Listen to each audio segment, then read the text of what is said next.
Hey, this is Tim Engle. How are you doing? Welcome to my studio. This is Renee, our hairstylist. We got Dave, an assistant, and Jean, assistant, and Christine, the production manager. Welcome. Come on in.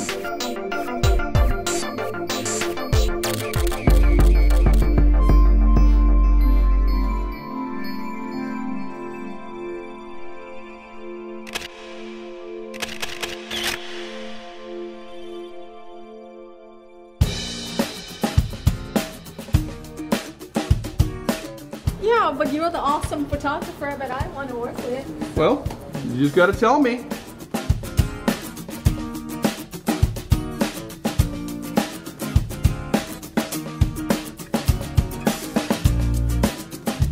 My name is Tim. I've been in photography for, I'm afraid to say, 27, 28 years. Just something I've had a camera in my hand since middle school. I think 7th grade was the first time that I picked up a camera and never put it down. I actually am severely dyslexic, and it's a funny kind of like evolution of stuff. I grew up in classes that were kind of like different than normal classes because of my reading issues, and at that point they did different recesses and PE programs and things like that for essentially, as the term they at that point, learning disabled kids. I had picked up a camera and it was this almost security blanket for me for years and years. I wouldn't do anything socially, and the camera was kind of my safety blanket, so I would go into social situations and photograph them, and that was kind of my way of, you know, getting out of my shell a little bit.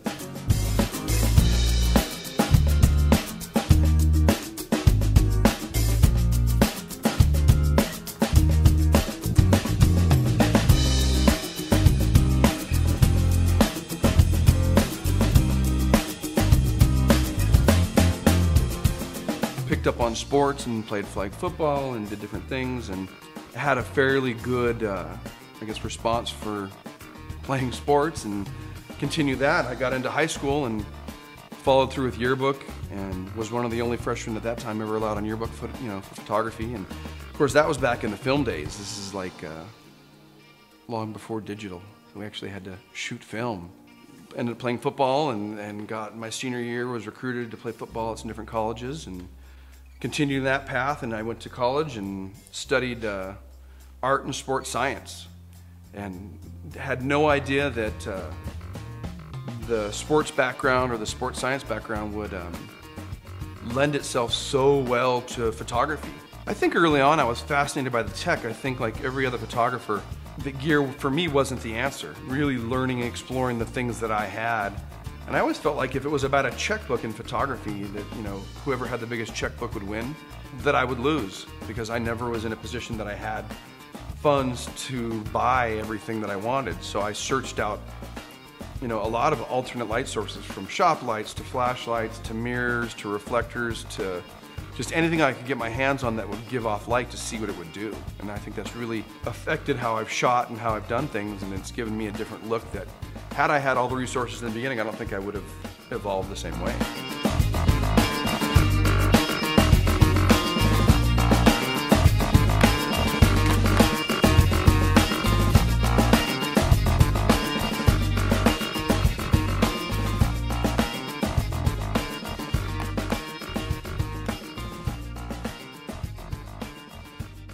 And even a guy was working with me a couple weeks ago, and he said, and he was standing next to me, we were shooting some stuff, and he says, "How come your picture always comes out better?" I says, "Because I screwed it up about 50 more times than you did." And I think that's really the key to trying to get better, is that pushing that button. There's no substitute for pushing the button and failing and screwing that shot up so you know what not to do next time.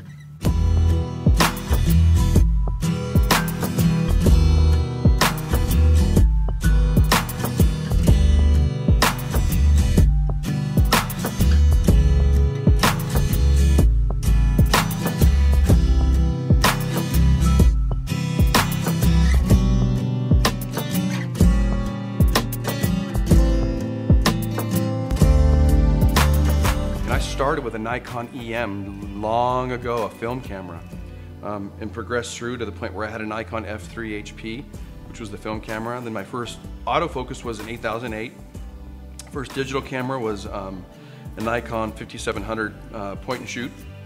And then it went to a D100, D200, D300, you know, D7000, D800, D600, you know, so it's just I've evolved all through Nikon. And I think even, I get the question all the time, you know, Canon versus Nikon. And I think anymore that argument is just a wash because they're so mind-blowingly good now that the one thing that I tell people all the time is if they say, well, what camera should I get? I just ask them what their friends have. And I say, get the same thing your friends have because then you can all share equipment.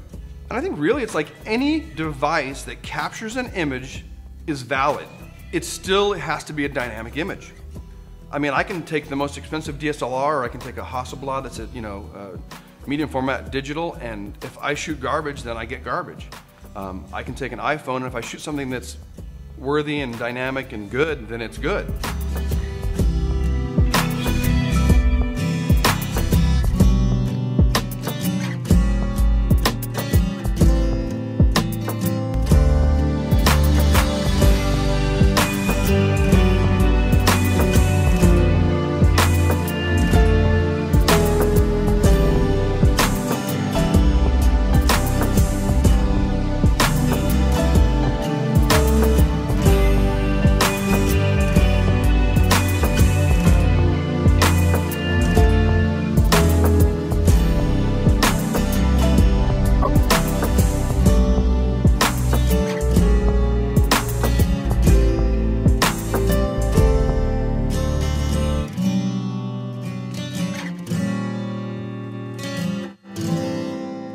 Yeah, the business of photography has changed so much for me over the years.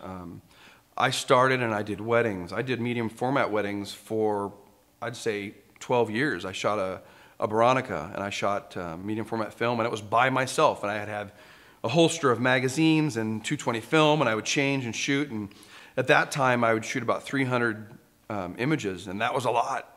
And I had, you know, I had to do everything manual. There wasn't like the metering and so forth. The one thing that I've always tried to do, and this is something I think that came from my parents, is I've always tried to be nice and helpful. That has almost paid off more than anything else. I've tried mailing, I've tried emails, and it's tough. I think just like in any other business, or it's relationships. I work with different photographers that are just beginning their careers, and the one thing I try to tell them, and excuse my language, is don't be a dick. I'm not the best by far. I've seen photographers that blow my mind, but I'll be one of the easiest to work with. And I'll be on time, and I will get the job done when they need it. And I had no idea starting out what marketing would even evolve to. And even in photography early on, there was never a discussion. It was always about the art of photography all through school. And I used to even have arguments with like different students about art versus commerce. And, you know, oh, I don't want to jeopardize or sacrifice my art for money. I'm like, I do. You know, I want to get paid, because then if I get paid, then I can pursue my art, which is absolutely what I've done. I mean, photography for me is not only my job, but it's my hobby. And I'm constantly trying to push and explore my hobby. I now have clients hiring me to do the things that I like to do and the things that I did that were a little bit beyond the norm. I had you know, an NBA team hiring me to do some stuff that I had done just as a test months earlier, just for fun. And I turned and they said, we want that. I'm like, okay, happy to do it. You know, another photographer said to me one time, he says, I'm not going to shoot anything until I get paid. I said, then you're going to be waiting a long time. I think for years I would be very affected by what people thought of my work, to the point where it would sometimes shut me down or be afraid to try certain things. And I couldn't even tell when that point was, but there's a point in which I just let go. And I started trying to please myself and doing what I liked. And then the realization came that other people like what I like. And I think then I started developing an audience for what I liked.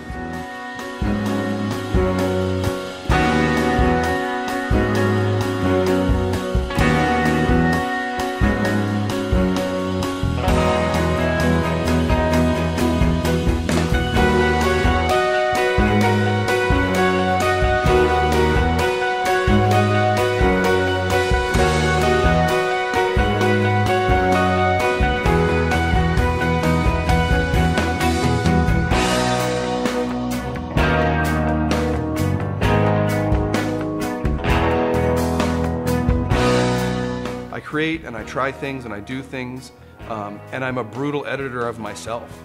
And I have a few close friends that I rely on that are, you know, in the art world, and my production manager, and we're all very hard on our own stuff. And so, you know, I won't let something out that I do personally unless I feel like it's where I want it to be and is pushing me in a direction or moving me in a way that I want to go.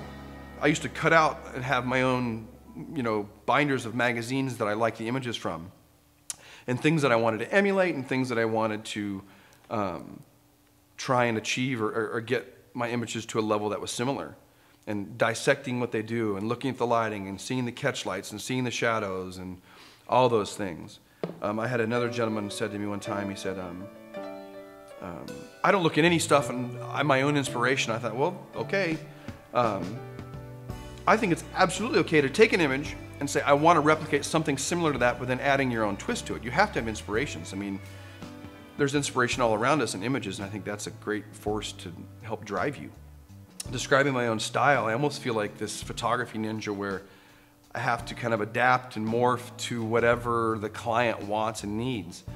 And I even am conscious of trying to shift a direction for a specific amount of time to show consistency in what I'm doing and then moving on to something else.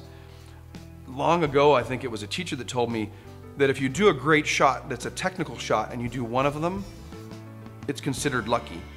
If you do 3 of them, it may be considered proficiency. So I've always tried to keep that in the back of my head, that I want to repeat something technically a few times to show that it can be done and that it's proficient. I'm not a big editor. I don't like to sit for hours and edit. That doesn't, I'd rather be out shooting and doing things. And to that end, I have my crew of hair and makeup and wardrobe people that I work with, and they all know that I want, you know, as perfect a makeup and hair and everything as we can in the beginning, because, you know, I think it's, you know, a dirty word or a dirty phrase is, I'll fix it in Photoshop.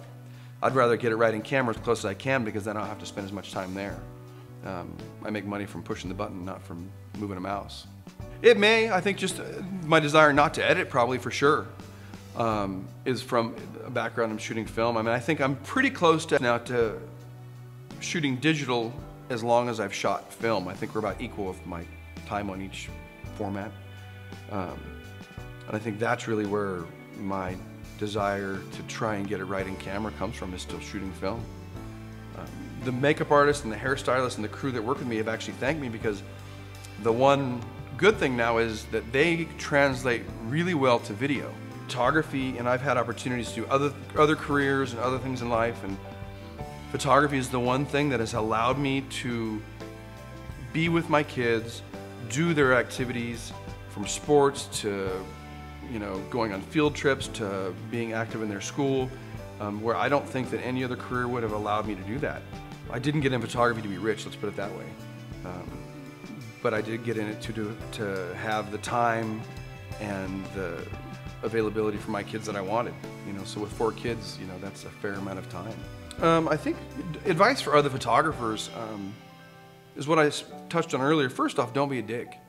I never had a problem with showing somebody how I do it, what I do, because I feel like by the time they do what I'm doing, I'm not doing it anymore. And I think if you're stuck in that rut, then it's kind of a lonely space. You know, get your camera, pick your lens, and learn those tools. It took thousands of repetitions in any sport or any movement to become proficient at it. The same thing I think in photography. You have to use your camera a ton to get comfortable, to get quick, to get proficient with that. With my group, my teaching group, which is Click Monkeys, I talk to a lot of photographers who have 9-to-5 jobs. And they say, I want to be a photographer, I want to do what you're doing, and things like that. And I don't ever discourage anybody from pursuing anything they're enjoying or passionate about, but I do, you know, maybe give some warnings. You know, the first thing I say is, do not quit your day job with benefits, okay? Don't. But I think continue to pursue the area that you like, if it's weddings or portraits or children or whatever you like, and start trying to, you know, to charge and make money. And at the point where you feel like, or you start to gain income that equals what your 9-to-5 job was, then maybe you can consider switching over or shifting gears. But absolutely don't just dive into it, because it's really a brutal living. 7 days a week, 24 hours a day of thought and work and stress. You wake up in the morning, you're thinking, what is the next client I have to try and call and I have to get, and I have to try and pursue that money. Raising 4 children and a wife, and having a wife in photography is very stressful. I'm fortunate that I've had a support system with them that has allowed me to do this.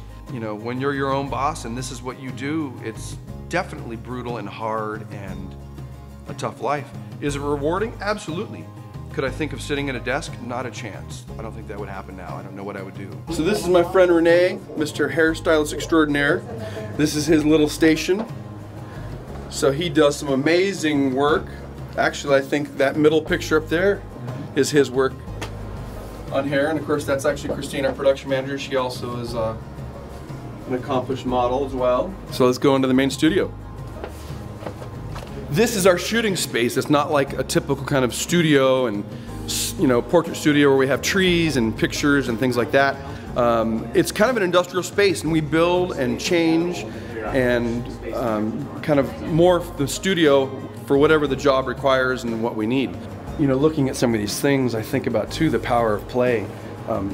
Having somebody you can work with on a regular basis is great, because if you just come up with an idea and say, hey, we need to test this out, you have somebody to work with. There's no penalty to failure on that. There's no money at stake. You're coming up with some fun ideas and trying things. And a lot of times those things can translate later on to clients that do pay. But if you can't show that you can do those things, then you'll never be able to get hired for that. You know, Christine acts as my production manager, and she also is a model and a great photographer. And you know, talking about play, so there's this shot over here by the mirror. That's a good example. And so just kind of goofing around, the challenge on that was to give her nothing to work with other than just her face. So no hands, no hair, and we actually use gauze, you know, from the dollar store. I think I bought $15 in gauze, and we wrapped her face just to see what it looked like, and that's the result. So she was able to work that just based off of, you know, eye and lips and tongue. How about Tim? What kind of dirt do you have on Tim, or do you enjoy working with him? I do. He was actually my very first photographer that I ever worked with, and he was my first photographer that I worked for an actual photo shoot and editorial shoot. I enjoy to work with him. He's very straight up, on point. He tells me what to do, what not to do, what looks good. He's very honest, and it's really important to have a photographer that is honest, that tells you what really works for you and what doesn't. Proud mom, manager, friend. A great friend of Tim. Whenever I have some time, I stop by the studio to support and see what kind of project he's up to, but most importantly, supporting Victoria on her way to greater success. His honesty and being on point, definitely one of the true professionals I've ever had the pleasure to work with. You talk about finds and keeping your eyes open. This actually stand was also a swap meet that I picked up for about 50 bucks, and it's turned out to be a great studio stand for just kind of like having in the studio, leaving the camera on, quickly changing angles, and it's been rock solid. And I think it's the kind of thing that you saw in kind of the portrait studios, but it's been great. So, you know, I picked up these Apple boxes, or this Apple box. It's a Matthews, and they're kind of expensive, with plus shipping and everything like that. And I just showed a friend of mine who's really good at woodworking the box and gave him the dimensions, and he's built me all of my boxes since. He actually just made these the other day. I'm gonna paint these. And I think these ended up, you know, being about 35 bucks per versus, you know, 60 bucks, I think, for the other one. So my camera bag right now is consisting of, you know, a sturdy think tank bag, which I love. D4 Nikon, I'm a Nikon shooter. 105 micro, the 2470, 85 prime. I keep a Hoodman. This is kind of my, you know, viewer helper, which I'll use today a lot. The Nikon SB800, 2 of those. I actually have a Metz, which I love, which has been a great sturdy flash for the price, SB700. And then I've been using for the past 6 months the Photex Odin trigger systems, and those are full TTL for the Nikon, and I believe they also offer Canon, but they have absolutely been rock solid. For the price, I can't beat them. They've been just wonderful. You know, various accessories. I do landscape work, and I'll just use a little remote, which is just kind of a little, you know, remote I picked up on Amazon. Filters, you know, glasses, things like that. That's basically my bag that probably 90% of the time is loaded with. I had picked up a box of masks of various animals for my kids for Halloween one year, and I had the donkey masks at the studio, and the models just kind of jokingly put them on.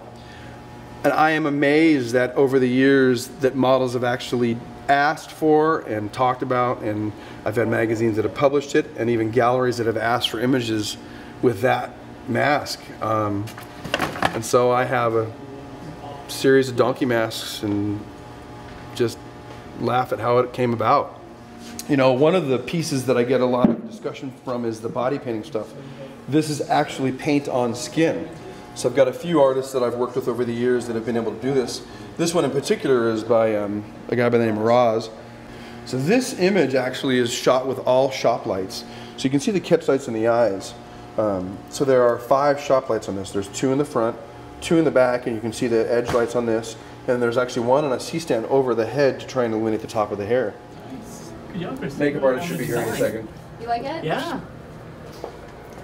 So Gene and Dave actually were also my key assistants on my the HTC shoot. And if it wasn't for those guys and their efforts, that would not have gone the way it went, which was so flawless, and the client was so happy and so impressed with the entire team. And, you know, I owe these guys a lot for making that go the way it did, which was so smooth. One of my big projects, which just kind of wrapped up, was I just did the shots for HTC Phone Company. Did all their web shots, and that was, you know, gosh, probably like 5 months of planning and production for basically only about 390 shots in the end that we ended up, you know, editing and utilizing. But it took, you know, a big crew, you know, on the level of basically like a small movie. And at one point we had 70 extras, we had 20 crew. So it was a hefty production. I have a group of friends and colleagues that I work with, and when we decide to do a personal project, we scale it up to a level that you would do on a commercial level. And I think it's, you know, again, sports-wise, I think that if you never practice at a specific level, it's very intimidating or scary to try and execute at a level when the time comes. So we've executed our own shoots with large crews and large models on big sets and locations for our own portfolios and work. And so when it came time to a client come to us, when it came time for a client to come to us and say, hey, here's the project, you know, we didn't even bat an eye at it because we were already at that level.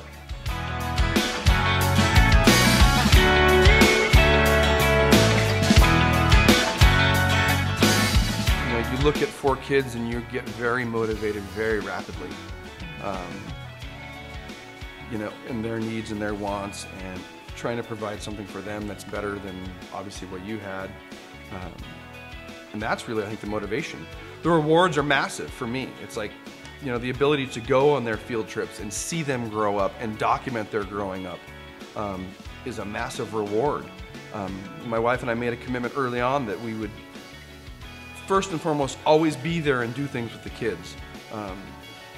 Even if it meant living on that financial edge. You know, I've not had new shoes in 6 months.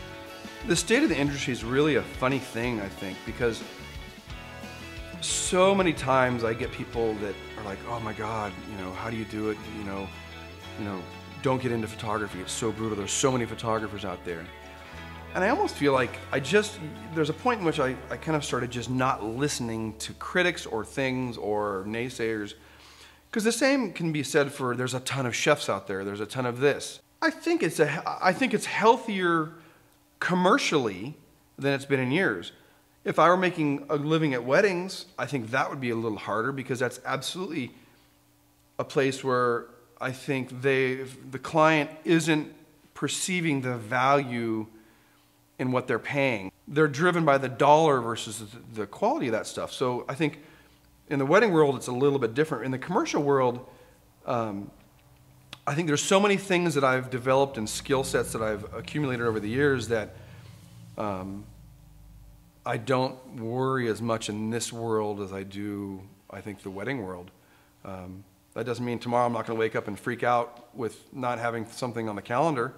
I think the market's only growing. We're only, you know, with all of the media that we do, all the things that we see that from advertising and web, I think the need for pictures is not going down.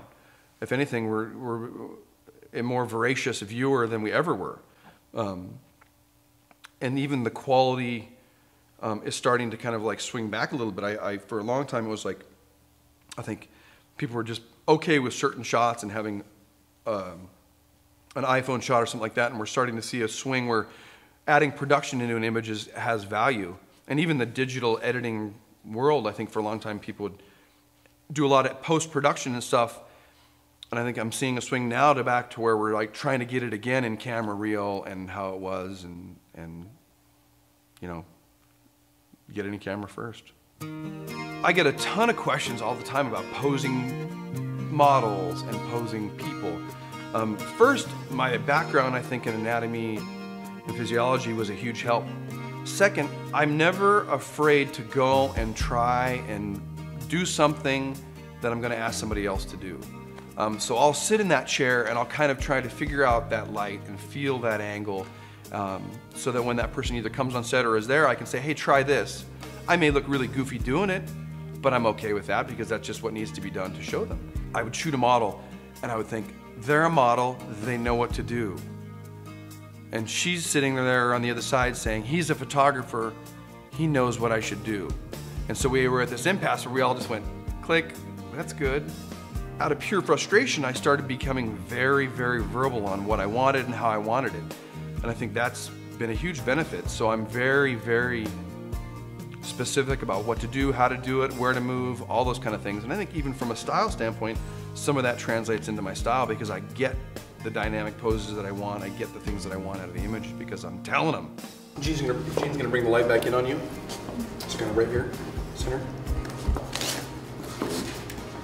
Let me get that exposure figured out. So that is 100 at f4, and I actually bumped up to 800 ISO. Good. Here we go, 1, 2, 3. Beautiful.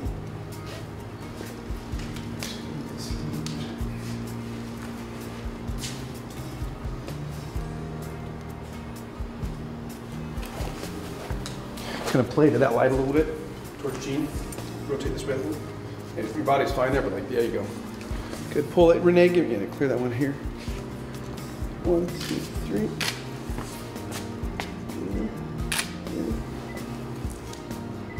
Beautiful. Good. And so we have the two color temperatures kind of mixed together.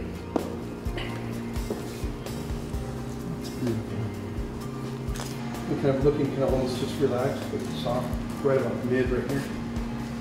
Perfect. Gene, kind of alter its like shape, turn sideways a little bit. There you go. Actually, let the shadow of the light come in. There you go. Move this way, thing.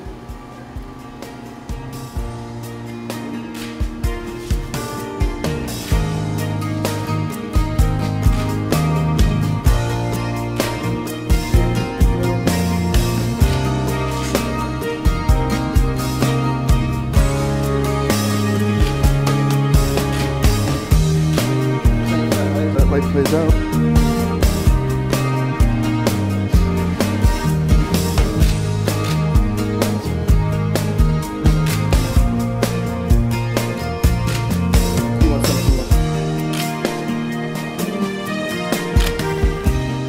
Yeah, I mean, I've done this for so long. I think now that it's just part of me and who I am. Over the years, I can almost see visual shifts in myself, and I think every shift has gotten simpler.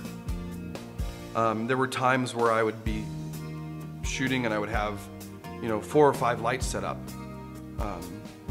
and it's rare that I pull that out now.